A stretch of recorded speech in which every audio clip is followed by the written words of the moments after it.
नमस्कार, मैं रवीश कुमार। दिल्ली में आम आदमी पार्टी के नेता सौरभ भारद्वाज के घर पर ईडी का छापा पड़ा है। जब भी ईडी का छापा विपक्ष के किसी नेता के यहां पड़े, तब सबसे पहले यह देखना चाहिए कि देश में क्या चल रहा है, किस बात से ध्यान भटकाने के लिए छापा पड़ा होगा। दिल्ली में अगर छापे पड़ेंगे तो किसके कवरेज पर असर पड़ेगा। बिहार में प्रियंका गांधी, राहुल गांधी वोट चोरी को लेकर लगातार यात्रा कर रहे हैं। महाराष्ट्र से उम्मीदवार बलराम पाटिल ने भी रिसर्च से बताया है कि कैसे उनके क्षेत्र में डुप्लीकेट वोटर का खेल हुआ और उन्होंने चुनाव से पहले शिकायत की, मगर कोई कार्रवाई नहीं हुई। क्या इन सब से ध्यान भटकाने के लिए सौरभ भारद्वाज के यहां छापा पड़ा होगा? देश के नागरिकों से नागरिकता साबित करने के लिए कहा जा रहा है, उनसे कागज मांगा जा रहा है और यहां प्रधानमंत्री मोदी की डिग्री नहीं दिखाई जा रही है। क्या इससे ध्यान भटकाने के लिए सौरभ भारद्वाज के घर छापा पड़ा होगा? इस तरह से देखा कीजिए। फिर यह भी देखा कीजिए कि ईडी की टीम बीजेपी के मंत्रियों के घर पर क्यों नहीं छापे मारती है। उसके बाद यह भी देखा कीजिए कि विपक्ष को फंसाने के लिए ईडी का किस तरह से इस्तेमाल हुआ और ईडी की जांच को लेकर सुप्रीम कोर्ट ने कितनी बार फटकार लगाई। तब आपको समझ में आएगा कि सौरभ भारद्वाज के घर पर छापे का संबंध भ्रष्टाचार के खिलाफ लड़ाई से है या विपक्ष को मिटा देने की साजिश से। उत्तराखंड में बीजेपी सरकार में वन एवं ऊर्जा मंत्री रह चुके हरक सिंह रावत ने आरोप लगाया है कि खनन माफिया से पैसा लेकर बीजेपी ने 30 करोड़ की एफडी कराई। हरक सिंह रावत अब कांग्रेस में आ गए हैं। उस समय त्रिवेंद्र सिंह रावत मुख्यमंत्री थे, जो अब बीजेपी में हैं और हरिद्वार से भाजपा सांसद हैं। उन्होंने कहा कि यह बात सही है, लेकिन एफडी 30 नहीं 27 करोड़ की है और बीजेपी ने टेबल के नीचे से पैसे का लेन देन नहीं किया। अवैध खनन करने वाले सिंडिकेट से चेक के जरिए बीजेपी की उत्तराखंड यूनिट को चंदा दिलाया गया। ठेकेदारों से भी करोड़ों का चंदा लिया गया। ये पूर्व मुख्यमंत्री और मौजूदा भाजपा सांसद आरोप लगा रहे हैं। हरक सिंह रावत धमकी दे रहे हैं, उनके पास सबूत है, उजागर कर देंगे। यह भी याद रखना चाहिए कि इसी जुलाई में ईडी ने मनी लॉन्ड्रिंग के केस में चार्जशीट दायर की है हरक सिंह रावत के खिलाफ। तो हो सकता है इस वजह से दावे कर रहे हो, लेकिन बीजेपी के सांसद और बीजेपी के पूर्व मुख्यमंत्री त्रिवेंद्र सिंह रावत ने पुष्टि कर दी है कि अवैध खनन वालों से चंदा लिया गया। त्रिवेंद्र सिंह रावत हरिद्वार में अवैध खनन का मामला उठा रहे हैं। बीजेपी के मौजूदा सांसद आरोप लगा रहे हैं उनके क्षेत्र में खनन माफिया सक्रिय है। राज्य के खनन सचिव उनके आरोपों को निराधार बताते हैं, कहते हैं खनन से तो राजस्व बढ़ा है। उनके बयान को ही काफी मान लिया जाता है और ईडी, सीबीआई खनन माफियाओं के पीछे नहीं जाती है। क्या उत्तराखंड खनन माफिया मुक्त प्रदेश हो गया है? क्यों नहीं छापे पड़ते हैं? पता लगाना चाहिए कि इन माफियाओं के लाभार्थी कौन कौन है। जब जांच नहीं होगी, पत्रकार इन माफियाओं के करप्शन का पता नहीं लगाएंगे, उनकी जान से लेकर नौकरी को खतरा आम हो जाएगा। तब ऐसे में आपके लिए उपदेश देना आसान तो होगा ही कि सरकार पर भ्रष्टाचार के दाग नहीं लगे। जब जांच ही नहीं होगी, खबर नहीं छपेगी, तो भ्रष्टाचार के किस्से कैसे सामने आएंगे? अब आपकी ही पार्टी के सांसद आरोप लगा रहे हैं, तब भी आप जांच नहीं करा रहे। अगर आम आदमी पार्टी या कांग्रेस के नेता अपनी पार्टी पर आरोप लगा दें कि अवैध खनन माफिया ने चेक से चंदा दिया है, तो उसी वक्त पार्टी मुख्यालय और नेताओं के घर पर ईडी से लेकर सीबीआई धावा बोल चुकी होती। मुख्यमंत्री रहते हुए 5 महीने तक अरविंद केजरीवाल जेल रहे। उस केस को भी त्वरित गति से अंतिम नतीजे पर आज तक नहीं पहुंचाया जा सका। उप मुख्यमंत्री मनीष सिसोदिया 1.5 साल तक जेल में रहे, उनके केस को भी अंतिम नतीजे पर नहीं पहुंचाया जा सका है। संजय सिंह 6 महीने जेल में रहे, उनका केस भी अंतिम नतीजे पर नहीं पहुंचा। सत्येंद्र जैन 1.5 साल से अधिक समय तक जेल में रहे, वह केस भी धीमी गति के समाचार की तरह चल रहा है। सत्येंद्र जैन के खिलाफ भ्रष्टाचार के एक केस में सीबीआई ने जांच भी बंद की है। कितने आरोप लगे कि राजनीतिक दुश्मनी निकालने के लिए इन सबको जेल में डाला गया ताकि सरकार ही ना चल सके। ऐसा नहीं था कि केवल आरोप लगे, हाईकोर्ट से कई बार जमानत नहीं मिली, कुछ नया नहीं मिल रहा था, फिर भी जमानत नहीं मिल रही थी।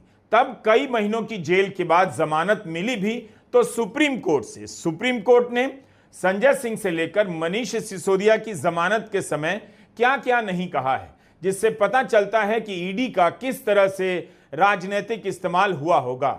हम बात कर रहे हैं आम आदमी पार्टी के पूर्व विधायक, कुछ समय के लिए स्वास्थ्य मंत्री रहे सौरभ भारद्वाज की। 26 अगस्त की सुबह उनके घर पर ईडी का छापा पड़ा। मीडिया में रिपोर्टिंग हो रही है कि ईडी के अधिकारी उनसे जुड़े 13 स्थानों पर छानबीन कर रहे हैं। बताया जा रहा है कि हॉस्पिटल निर्माण में हुए कथित घोटाले को लेकर जांच चल रही है। खबरों में रिपोर्ट हो रहा है कि यह मामला उन अस्पताल परियोजनाओं से संबंधित है जिनमें बड़े पैमाने पर अनियमितताओं और वित्तीय गबन के आरोप लगे हैं। 2018-19 में करीब 5600 करोड़ की लागत से 24 अस्पताल परियोजनाओं को मंजूरी दी गई, लेकिन काम में 3 साल की देरी हुई और लागत बढ़ती चली गई, जिसके चलते वित्तीय गड़बड़ियों को लेकर सवाल उठे। अगस्त 2024 में बीजेपी नेता विजेंद्र गुप्ता ने आरोप लगाया दिल्ली सरकार की कुछ स्वास्थ्य परियोजनाओं में घोटाले हुए हैं। केंद्रीय गृह मंत्रालय की ओर से अनुमति मिलने के बाद एंटी करप्शन ब्यूरो ने पूर्व स्वास्थ्य मंत्रियों सौरभ भारद्वाज और सत्येंद्र जैन के खिलाफ जून 2025 में मामला दर्ज किया और उसके बाद ईडी ने मनी लॉन्ड्रिंग के तहत जांच शुरू कर दी।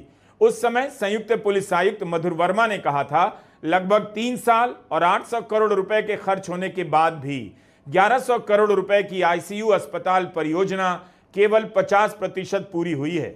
यह भी कहा था कि शिकायत के सत्यापन से पता चला कि ज्वालापुरी और मादीपुर के सरकारी अस्पतालों में सक्षम प्राधिकारियों की मंजूरी के बिना अनधिकृत अतिरिक्त निर्माण किया गया। सौरभ भारद्वाज पे जो मामला बनाया गया है वो पूरी तरीके से निराधार, झूठा और बेबुनियाद है। और ये बात मैं इसलिए कह रहा हूं कि जो ये केस बनाया गया है उस वक्त सौरभ भारद्वाज मंत्री ही नहीं थे। तो एक झूठा और बेबुनियाद केस बना के सौरभ भारद्वाज को फंसाने की कोशिश की जा रही है। और हम सबने देखा कि कैसे सत्येंद्र जैन के मामले में 3 साल तक उनको जेल में रखने के बाद सीबीआई ने कह दिया उनके खिलाफ कोई सबूत नहीं। एक झूठा केस सत्येंद्र जैन पे बनाया। आम आदमी पार्टी के नेताओं पे लगातार झूठे केस बना बना के उनको जेल में डालना भारतीय जनता पार्टी मोदी सरकार की एक नीति बन गई है, एक उनका रवैया बन गया है, हमको दबाने के लिए, हमको झुकाने के लिए। और ये सब कुछ आज क्यों हो रहा है अचानक? क्यों सौरभ भारद्वाज के घर पे आज छापा मार दिया गया? क्योंकि खबर बदलनी है, मुद्दा बदलना है। मुद्दा कल से क्या चल रहा था? मोदी जी की फर्जी डिग्री। ये जांच जो है अस्पताल बनाने के निर्णय को लेकर नहीं है। ये जांच है जो अचानक टेंडर खरीदे गए या जो अस्पताल बनाने की प्रक्रिया है उस पर। तो आप इतना बता दें कि आप स्वास्थ्य मंत्री रहते हुए किसी भी तरह के उपकरण या कंस्ट्रक्शन को लेकर आपने कोई अनुमति दी थी कि नहीं दी? इनके नेता बयानबाजी कर रहे हैं कि सौरभ भारद्वाज में मंत्री नहीं थे। तो मैं तो कहता हूं कि सत्येंद्र जैन हो, मनीष सिसोदिया हो या सौरभ भारद्वाज या आम आदमी पार्टी का कोई भी नेता हो, फर्क यह नहीं पड़ता कि चोरों की बारात में चेहरा किसका है। फर्क यह है कि पूरी की बारात ही बारात चोरों की। आम आदमी पार्टी आरोप लगा रही है कि प्रधानमंत्री मोदी की डिग्री का मुद्दा उठाने के लिए सौरभ भारद्वाज के घर पर छापे पड़े। मुख्यमंत्रियों को 30 दिनों तक जेल में रहने के बाद इस्तीफा देना होगा। इसके लिए 130वें संविधान संशोधन का आम आदमी पार्टी ने विरोध किया है। इस कारण भी सौरभ भारद्वाज को टारगेट किया गया। समाचार एजेंसी ANI से गृहमंत्री अमित शाह ने 130वें संविधान संशोधन के बचाव में कहा कि केजरीवाल ने जेल में रहते हुए सरकार चलाई, इस्तीफा नहीं दिया। ट्विटर पर केजरीवाल ने जवाब दिया कि जो व्यक्ति गंभीर गुनाहों के मुजरिमों को अपनी पार्टी में शामिल करके उनके सारे केस रफा दफा करके उन्हें मंत्री, उप मुख्यमंत्री या मुख्यमंत्री बना देता है, क्या ऐसे मंत्री और प्रधानमंत्री को भी अपना पद छोड़ देना चाहिए? ऐसे व्यक्ति को कितने साल की जेल होनी चाहिए? अगर किसी पर झूठा केस लगाकर उसे जेल में डाला जाए, बाद में वो दोष मुक्त हो जाए, तो उस पर झूठा केस लगाने वाले मंत्री को कितने साल की जेल होनी चाहिए? छापा पड़ने से एक शाम पहले सौरभ भारद्वाज ने इसी मुद्दे पर अपनी प्रेस कॉन्फ्रेंस की थी। पीयूष गोयल का बयान है, कहते हैं जेल से सरकार नहीं चल सकती, ये अनकॉन्स्टिट्यूशनल है। एलजी के कई बार बयान दिए गए कि नहीं, कॉन्स्टिट्यूशन के अंदर जेल से सरकार चल ही नहीं सकती, जेल से सरकार नहीं चलेगी। इनके वीरेंद्र सचदेवा के बयान है कि जेल से सरकार नहीं चल सकती।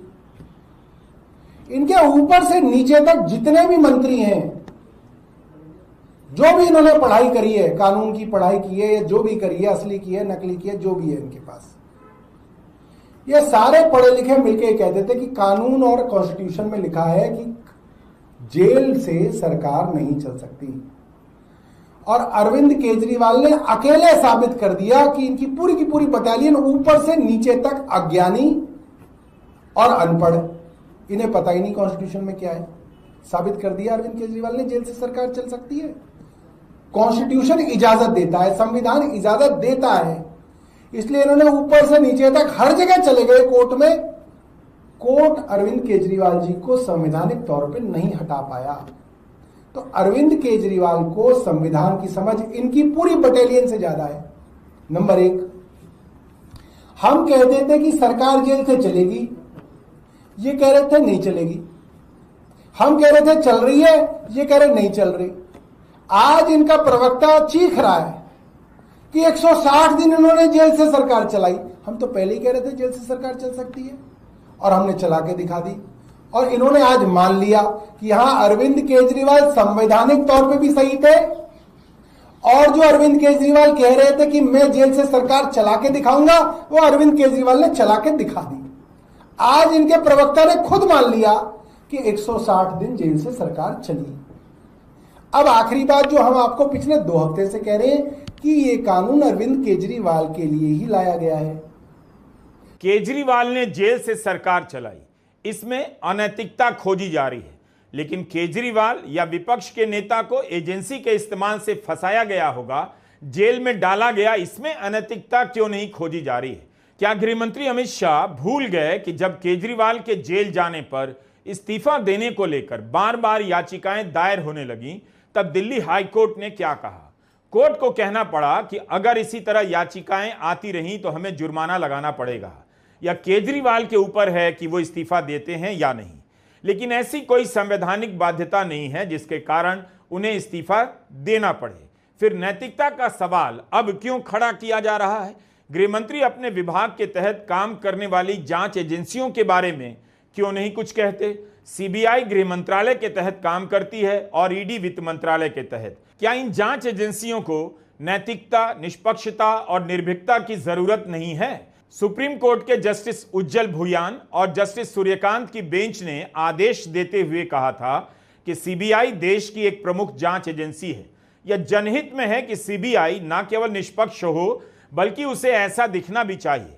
इस धारणा को दूर करने के लिए हर संभव प्रयास किया जाना चाहिए कि जांच निष्पक्ष रूप से नहीं की गई और गिरफ्तारी पक्षपातपूर्ण तरीके से की गई। कानून के शासन द्वारा संचालित कार्यात्मक लोकतंत्र में धारणा मायने रखती है।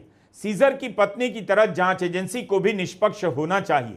कुछ समय पहले इस अदालत ने सीबीआई की आलोचना करते हुए इसकी तुलना पिंजरे में बंद तोते से की थी। यह जरूरी है कि सीबीआई पिंजरे में बंद तोते की धारणा को दूर करे, बल्कि धारणा तो यह